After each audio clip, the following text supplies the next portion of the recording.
हिंदी है हम, हिंद है वतन हमारा। जय हिंद दोस्तों, मैं वीर शाह रिप्लाई टाइम चैनल में आप सभी का फिर से स्वागत है। जैसा कि आप जानते हैं, 14 सितंबर 1949 के दिन ही हिंदी को राजभाषा का दर्जा मिला था और इसलिए 14 सितंबर के दिन ही हिंदी दिवस मनाया जाता है। इसके अलावा आज के दिन स्वर्गीय राजेंद्र सिंह जी का जन्मदिन है, जिन्होंने हिंदी को राजभाषा बनाने के लिए अथक प्रयास किए थे। दोस्तों, पहले बात करते हैं हिंदी के कुछ रोचक तत्व के बारे में।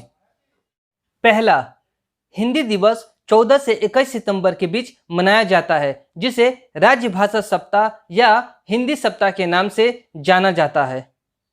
देश में सबसे ज़्यादा बोली जाने वाली भाषा हिंदी है और देश में 80% लोग हिंदी भाषा को बोलते और समझते हैं। तीसरा, हिंदी विश्व की तीसरी सबसे ज़्यादा बोले जाने वाली भाषा है, जिसे सबसे ज़्यादा संख्या में India, Pakistan, Mauritius, Suriname, Nepal और अमेरिका जैसे देश के लोग सबसे ज़्यादा बोलते हैं। चौथा, हिंदी के बारे में सबसे रोचक तत्व यह है कि हिंदी की प्रथम कविता अमीर खुसरो ने लिखी थी। पांचवा, आपको ये जानकर हैरानी होगी कि हिंदी भाषा के इतिहास पर पहला साहित्य की रचना फ्रांसीसी लेखक ग्रासिन द तेसी ने की थी। छठवा, नमस्ते शब्द हिंदी में प्रयुक्त होने वाला सबसे अधिक शब्द है। सातवां, गूगल के अनुसार साल दर साल अंग्रेजी कंटेंट के 19% के वृद्धि के मुकाबले हिंदी कंटेंट में 94% की बढ़ोतरी हो रही है। वर्तमान में अमेरिका के 45 विश्वविद्यालय सहित पूरे विश्व के लगभग 176 विश्वविद्यालय में हिंदी की पढ़ाई होती है। नौवां, 26 जनवरी 1950 को संविधान के अनुच्छेद 343 में हिंदी को राजभाषा के रूप में मान्यता दी गई। 10वां, गांधी जी ने हिंदी को जनमानस की भाषा कहा है। अफसोस की बात यह है कि विश्व की तीसरी और देश की राजभाषा होने के बाद भी देश के बहुत सारे लोग इंग्लिश में ही बात करने का मतलब खुद को शिक्षित होना समझते हैं। आगे के हम वीडियो में जानेंगे इंग्लिश के उन 20 शब्दों के बारे में जिनका जन्म हिंदी से हुआ। पहला शब्द है बिलायती, BLIGHTY, जिसका हिंदी में मतलब विदेशी होता है, मगर यूके में ये शब्द सैनिकों के द्वारा घर या स्वदेश के लिए प्रयोग किया जाता है। इस शब्द का उपयोग सबसे ज्यादा द्वितीय विश्व युद्ध में सैनिकों के द्वारा किया गया था। दूसरा शब्द है महाउत, MAHOUT, जो हिंदी में महावत से बना है। तीसरा है कराइट, KRAIT, अंग्रेजी का कराइट शब्द हिंदी के करेट शब्द से बना है। अंग्रेजी में कराइट शब्द का प्रयोग जहरीले सांपों के लिए किया जाता है और हिंदी में बंगाल के विषैले सांपों के लिए इसका प्रयोग किया जाता है। चौथा शब्द है कौड़ी या काउडी, COWRIE, अंग्रेजी का कौड़ी हिंदी के कौड़ी शब्द के तरह ही प्रयोग किया जाता है। पांचवा शॉल, SHAWL, हिंदी में सर्दी के समय ओढ़े जाने वाले गर्म कपड़े को शाल कहा जाता है। अंग्रेजी में भी इसका उच्चारण बिल्कुल इसी तरह शाल किया जाता है। छठवा है चीता, अंग्रेजी का ये शब्द चीता से बना है। अंग्रेजी में भी चीता प्रयोग किया जाता है। सातवां है केजरी, अंग्रेजी का केजरी शब्द हिंदी के खिचड़ी से बना है। मछली, चावल और उबले अंडे को मिलाकर बनाई गई यूरोपियन डिश को केजरी कहते हैं, जबकि इंडिया में दाल, चावल और आमतौर पर सब्जी मिलाकर जो बनाया जाता है उसे खिचड़ी कहते हैं।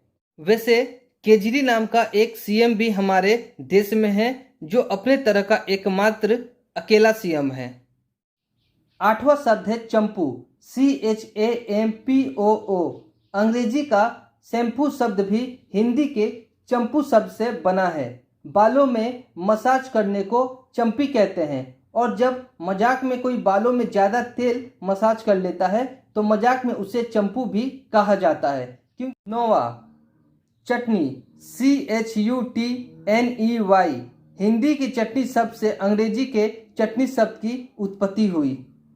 10वां है बंगला या बंगलो, BUNGLOW। अंग्रेजी में आलीशान घर को बंगलो कहते हैं। ये शब्द हिंदी के बंगला शब्द से बना। 11वां है चीट। अंग्रेजी के चीट शब्द हिंदी के चिट्ठी शब्द से बना है। अंग्रेजी में कागज के छोटे छोटे टुकड़े को चीट बोला जाता है, जिसका उपयोग अक्सर उपहार पर या कॉपी किताबों पर नाम लिखने के लिए किया जाता है। 12वां बंगल, BANGLE। अंग्रेजी का बंगल शब्द हिंदी के बंगली शब्द से उत्पन्न हुआ है। अंग्रेजी में कांच के छोटे चूड़ियों को बंगल कहा जाता है। 13वां है छिंट, CHINTZ। अंग्रेजी का छिंट शब्द हिंदी के छीट शब्द से बना है। अंग्रेजी में कलरफुल फैब्रिक को यानी कॉटन के रंग बिरंगे डिजाइन वाले कपड़े को छिंट कहा जाता है। 14वां है ठग, THUG। हिंदी के ठग से अंग्रेजी का ठग शब्द बना है। धोखे से दूसरे को लूटने वाले लोगों को ठग कहा जाता है।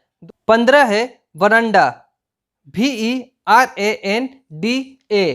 हिंदी में घर के मध्य हिस्से को बरामदा कहा जाता है, तो वहीं अंग्रेजी में वरांडा शब्द का उपयोग किया जाता है। यह शब्द भी हिंदी के बरामदा शब्द से बना है। 16वां नंबर है डकैत, DACOIT। अंग्रेजी शब्द डकैत हिंदी के डकैत शब्द का उच्चारण करीब एक सा ही है। यह शब्द डाकुओं के लिए उपयोग किया जाता है। 17वां डेको, DEKKO। अंग्रेजी शब्द डेको के उत्पत्ति हिंदी के देखो शब्द से हुई है, जिसका अर्थ किसी भी चीज पर नजर डालना होता है। 19वां है कॉट, COT।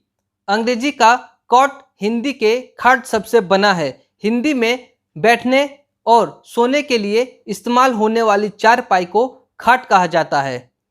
20वां है मगर, MUGGER।